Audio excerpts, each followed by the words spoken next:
Hello, everyone, and welcome to episode 81 of the Great Divorce Podcast. Today, I'm pleased to welcome back to the podcast Dr. Carol Hughes. Dr. Hughes joined us way back on episode 16 when we discussed the impact of gray divorce on the adult children of people getting divorced. That episode remains the most downloaded episode of the podcast. With Thanksgiving and Christmas just around the corner, I thought it would be a good idea to invite Dr. Hughes back onto the show to discuss how people going through late life divorce and their friends and family can best cope with the added pressure of divorce through the holidays. First, a brief introduction. Dr. Hughes holds her doctoral degree in clinical psychology, achieving both summa cum laude and Phi Beta Kappa honors. She's also a two-time Fulbright scholar, a California licensed marriage and family therapist, and family-focused divorce professional. She works with children, adolescents, and adults in her private practice in Laguna Hills, California. As a therapist, co-parenting and child specialist, divorce coach and mediator, she's assisted hundreds of families experiencing separation and divorce. She's also the author of Home Will Never Be the Same Again, a guide for adult children of gray divorce. Carol, welcome back to the Gray Divorce Podcast. Thanks, Andrew. I'm glad to be here. Well, we're always glad to have you on the show.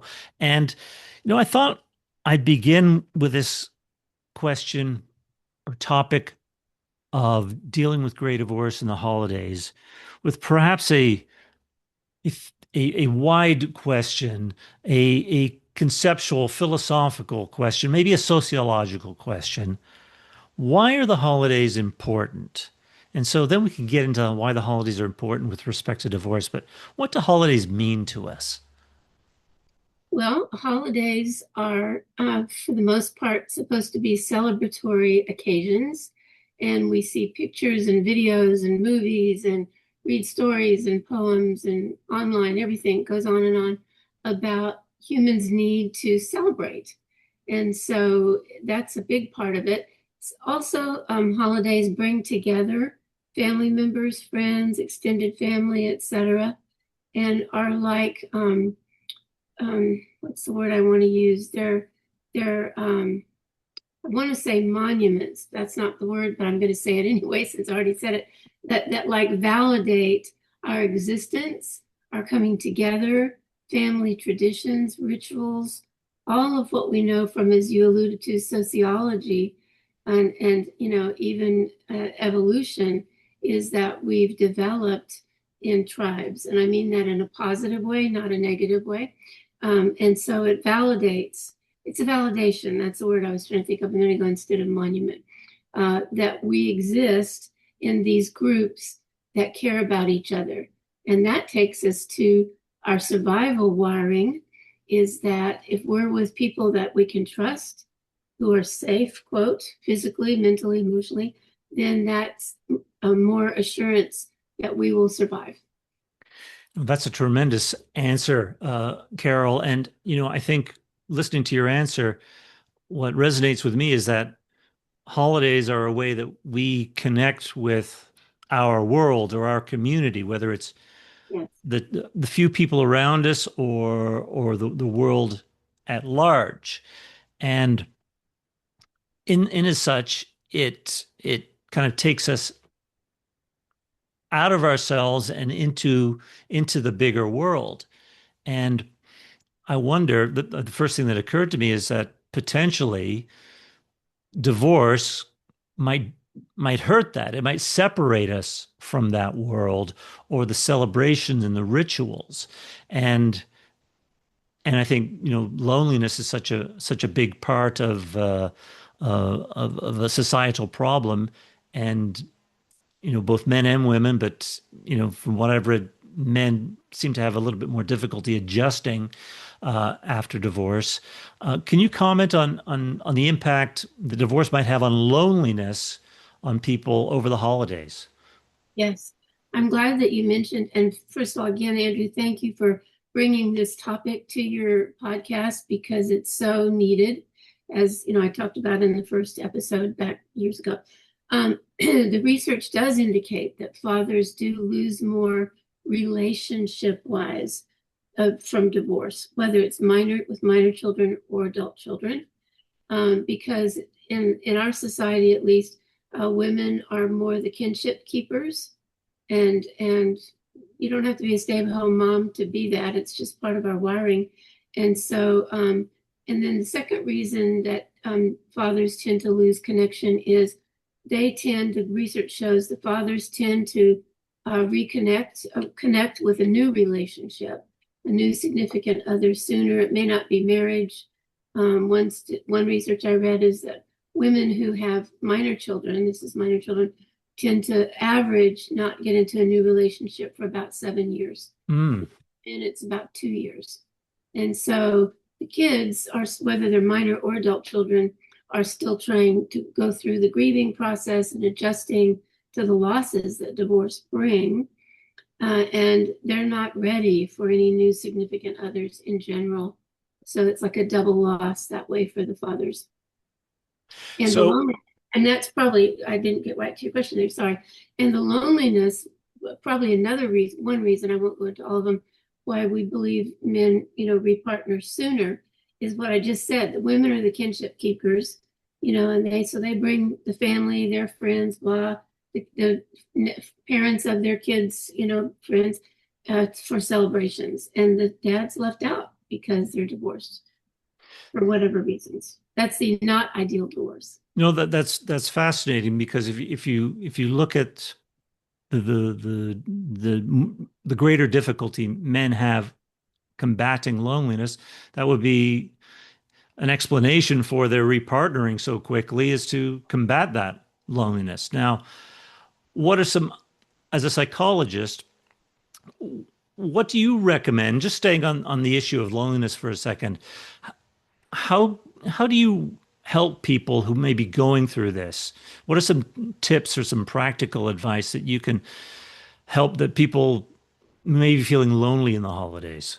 Yes. And again, I'm glad you're bringing up this topic of loneliness, because I think especially men need to hear this. I mean, women do too. I have a lot of female clients who need to hear it too. Is that we need to be willing, we need to do our best to accept this is our reality right now. We humans want to live in the past, looking through the rearview mirrors of our car, and we're going to crash the car. So this is the reality. We are divorced and I'm lonely.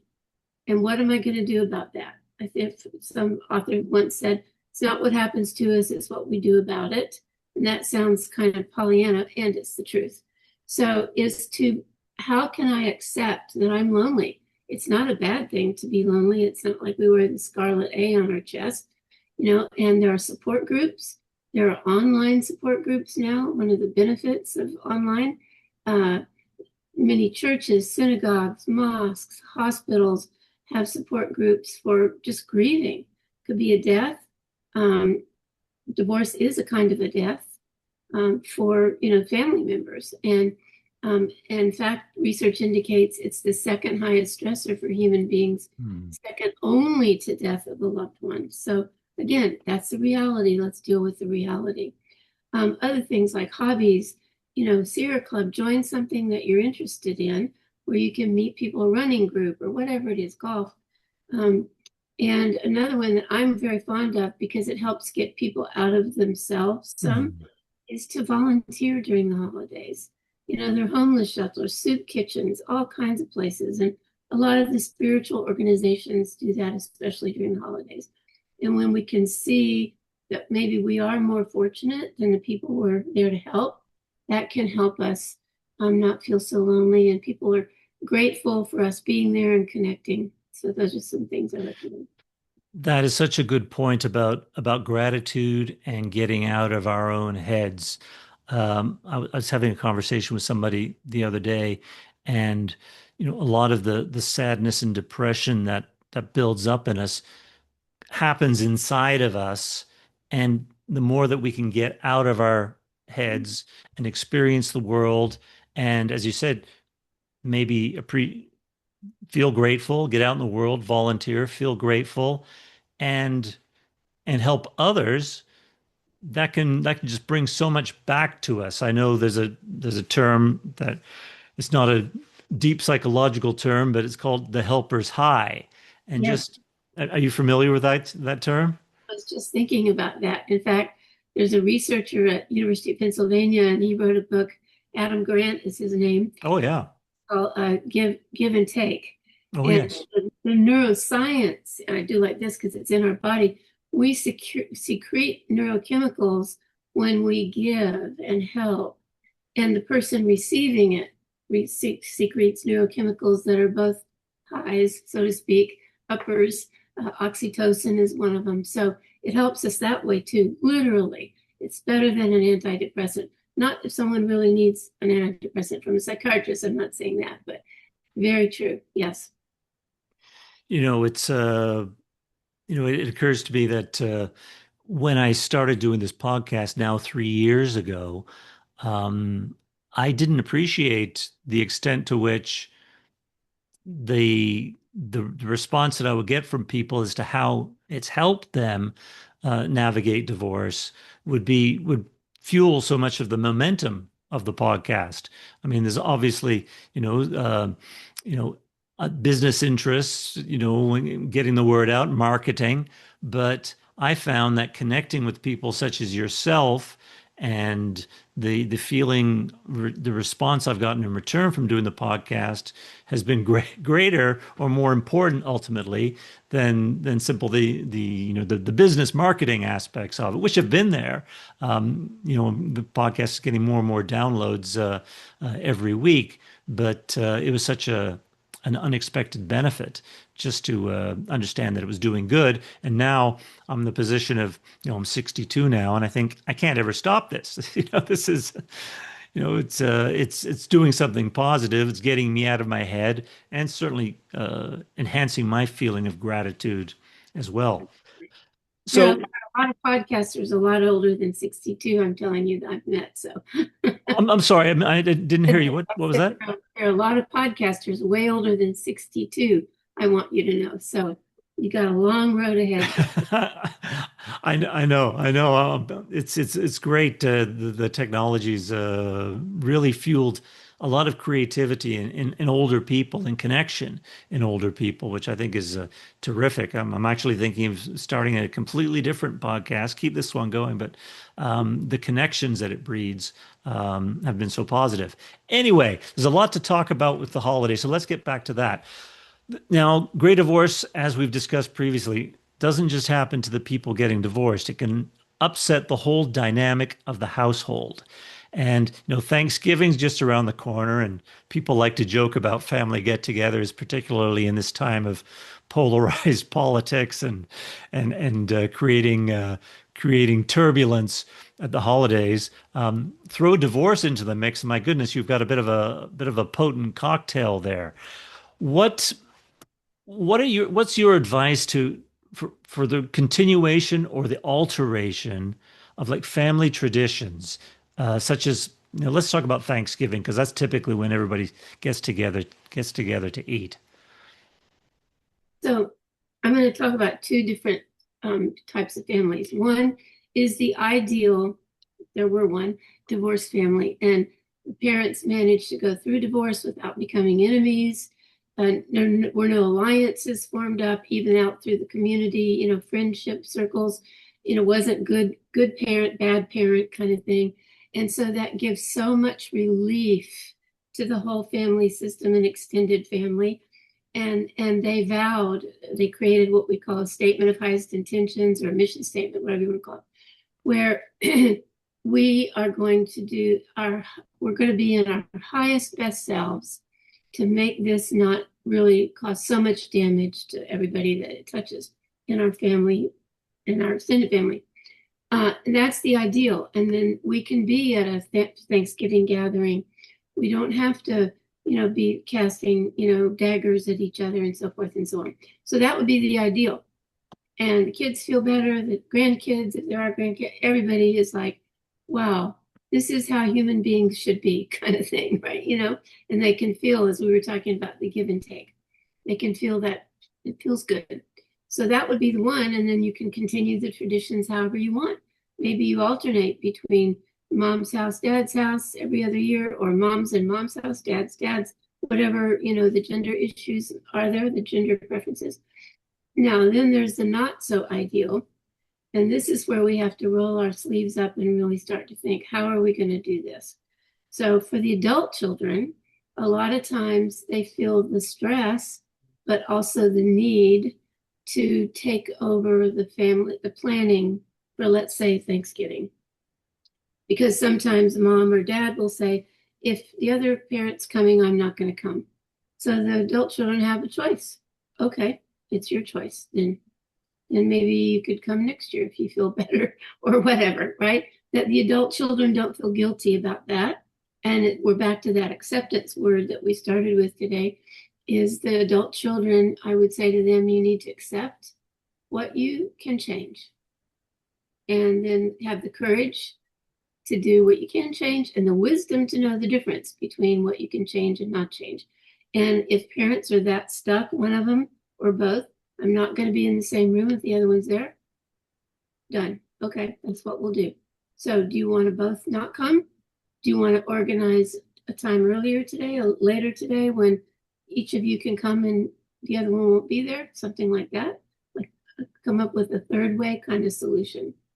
That takes a very mature approach. I I can't help but think that some adult children are going to get upset that things aren't going to continue as they have. Yes. Uh, how best to cope with something like that? So a lot of times we have to remember everybody that the divorce has affected is grieving in some way along the path. Some are farther along in their grieving, some are really still stuck. Anger is part of grieving, being sad is part of grieving. So I would say to the adult children, they need to look inside and say, am I mature enough to even deal with this Thanksgiving? Maybe I'm not. I don't mean mature like immature. I mean not ready, you know? Right. So the adult child could just say, this is very common. I'm in college. I'm just going to go to one of my college friends' family. And you guys, it's up to you. Whatever you want to do, just do it. I'm not going to be in charge of it. And then sometimes older adult children do want to try to organize and make things good for the grandchildren and all. Another thing, and it sounds cruel, and it's a need, and it is important to be able to do. If one parent says, well, I'll come, but I can't guarantee that I won't, say something rude or something. And then the adult child can say, if they're mature enough, then I don't want you to come. I love you. It's not about not loving you. This is a holiday celebration. And if you need to be angry or hurt or whatever, sobbing, crying, then I'll help you find a clergy person, a therapist, someone. If you don't already have one, go to one of your best friends' houses.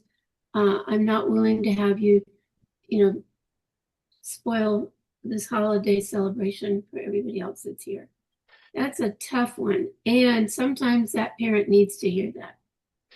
Yeah, I can imagine they do need to hear that. And if the adult child is typically a people pleaser type person, it must be very difficult for them to set that boundary. Yes. Boundaries is something that if they hadn't worked on boundaries in the family of origin, it definitely comes up with divorce. And some of the things I've been talking about is setting boundaries. And it really helps if we want to focus on the adult children for a minute. They need to learn how to set healthy boundaries so they're not pulled into the guilt train, with one or both of the parents, the rescuer train, as you said, the helper pleaser train, so that they're not being true to who they are inside. And I've had parents debate me on that and get mad at me for saying what I'm saying. And I would just say to them, and what is the part you need to do here that you need to be learning about to be healthier and healthier parent, more effective parent, even for your adult children? You mentioned the adult children. I just want to, harken back to our first conversation. You know, in the divorce world, one of the first questions the attorneys will always ask the divorcing parents is, are there any minor children? And this happened in my case, and my answer was no, they're adults. And so the attorney's like, okay, next page.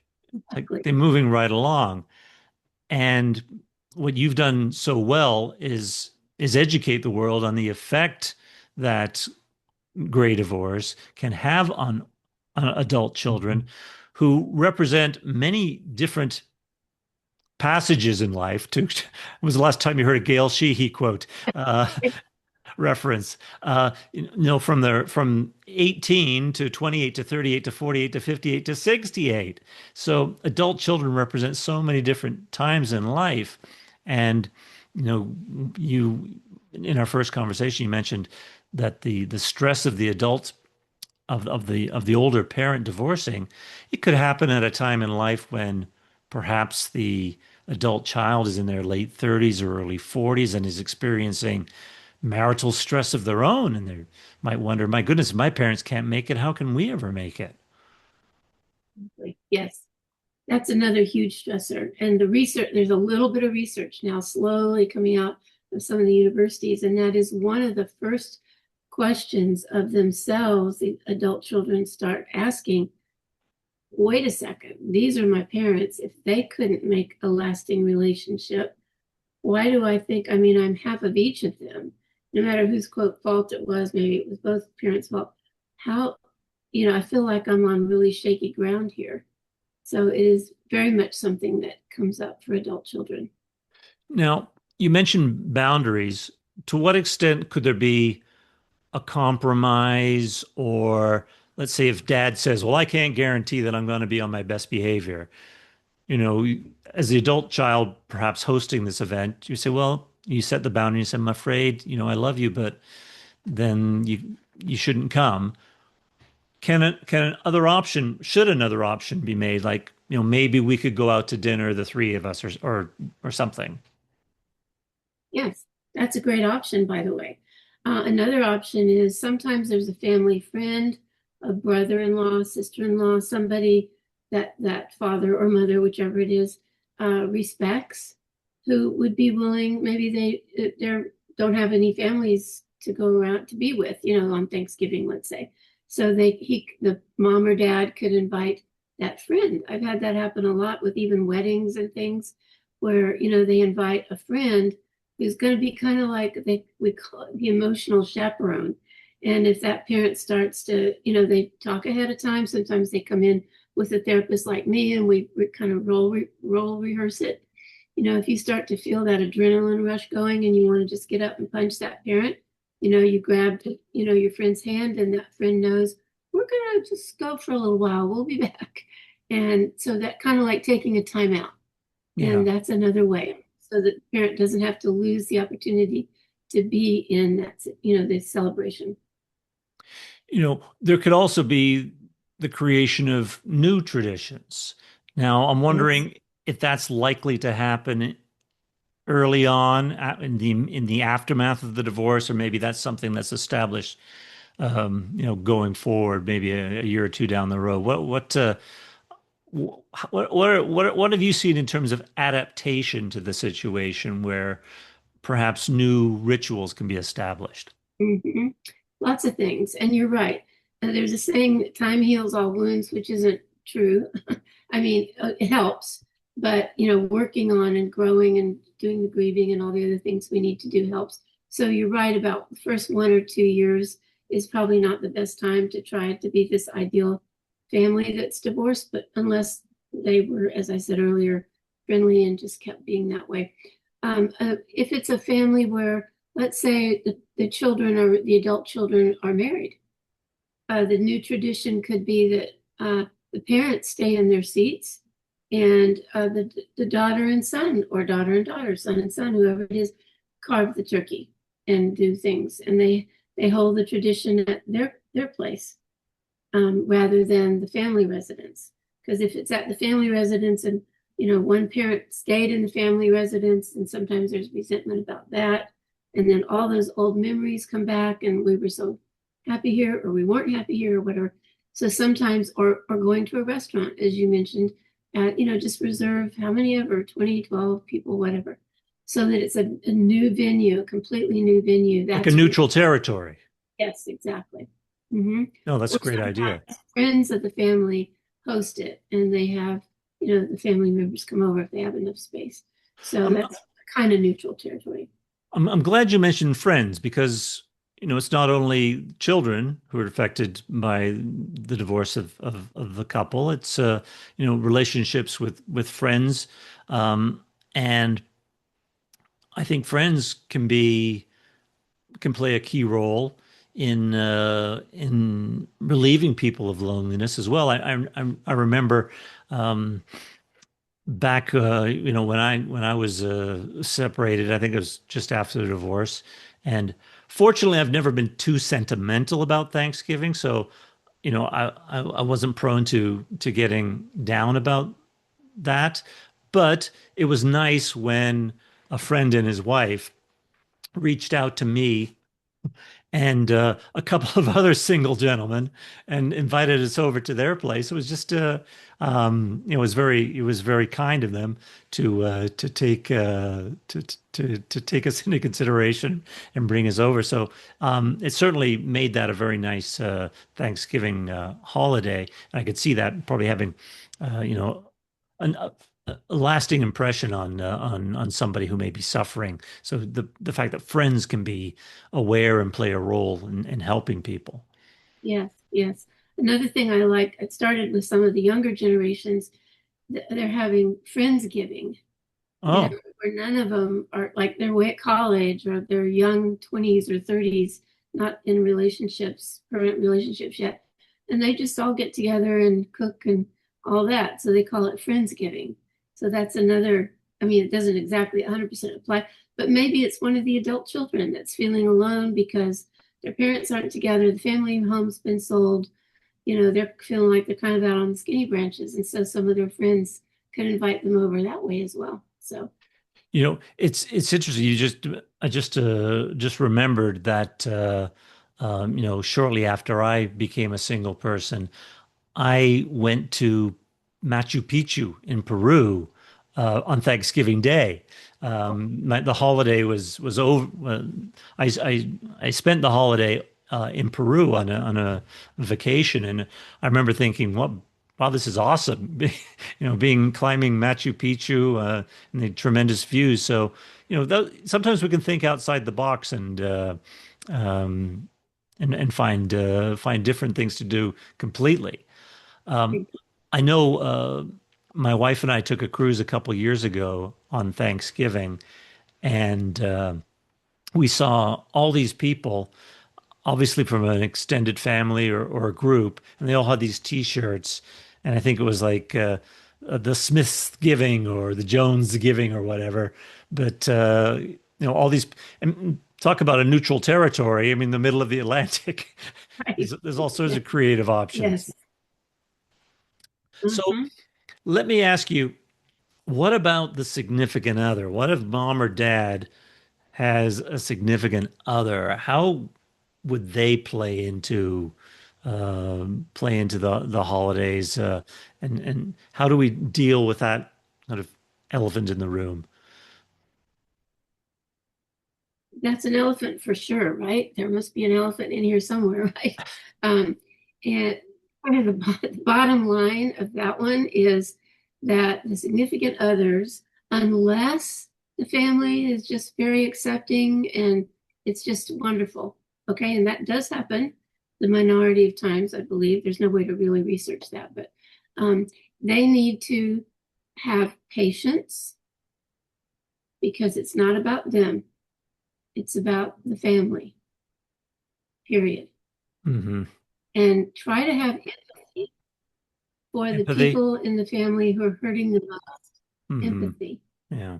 Like put themselves in those other people's, it's usually plural people hurting shoes. Because again, it's not about the significant other. That's one of the, since my first day as a therapist, one of the most difficult positions to be in that significant other role where when people don't want you there.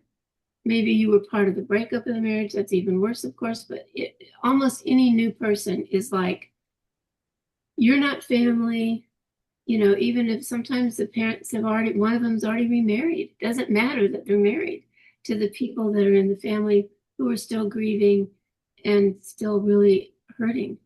It's kind of like being a wedding crasher, Yeah. And so they need to, if they're coachable, then they can see that and say, you're right, I need to respect, where people are in their grieving process.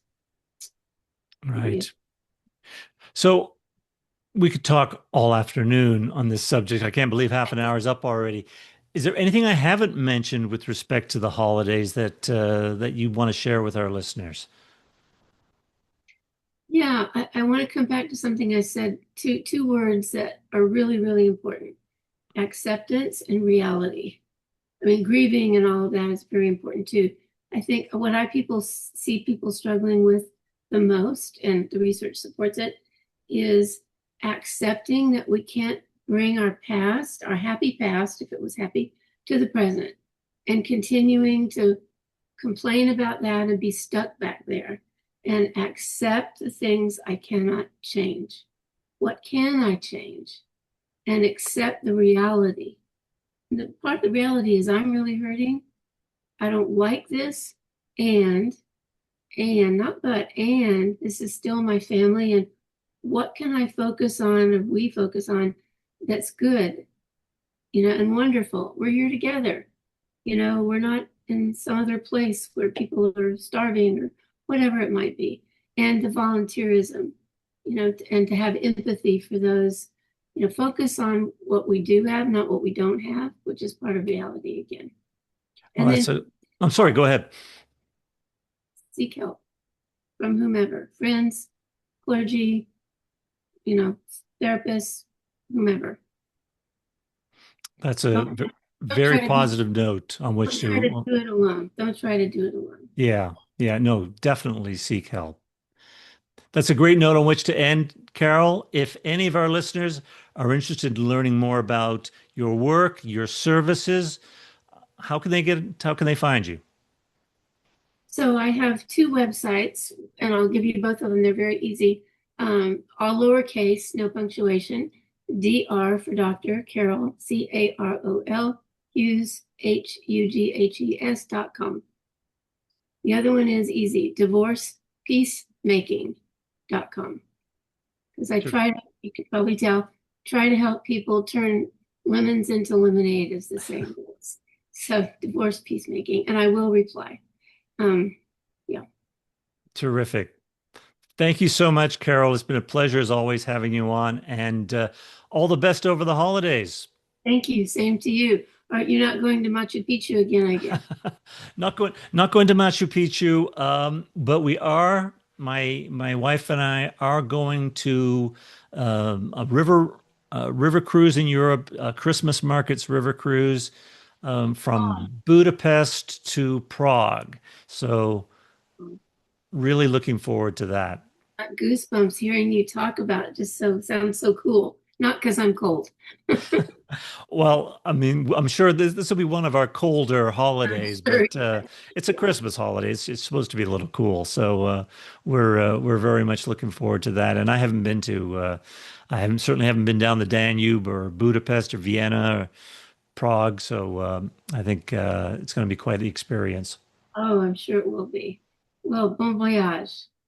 Thanks, Carol. German schöne Reise. Same thing as bon voyage. What was that German? Schöne Reise. Okay. Well, I'm gonna have to take my old school phrase book along with me because I'm gonna need some Christmas phrases. Yes, you will. Take care, Carol. It was great having you on. Good to see you again. Bye-bye. Thanks so much for tuning in to this episode of the Grey Divorce Podcast. To learn more or get in contact with your host, you can visit Andrew's website at transcendretirement.net. Also, please feel free to rate, subscribe, and leave a review wherever you listen to your podcasts. That helps others find the show, and we'd greatly appreciate it. Thanks again for listening, and we'll catch you in the next episode.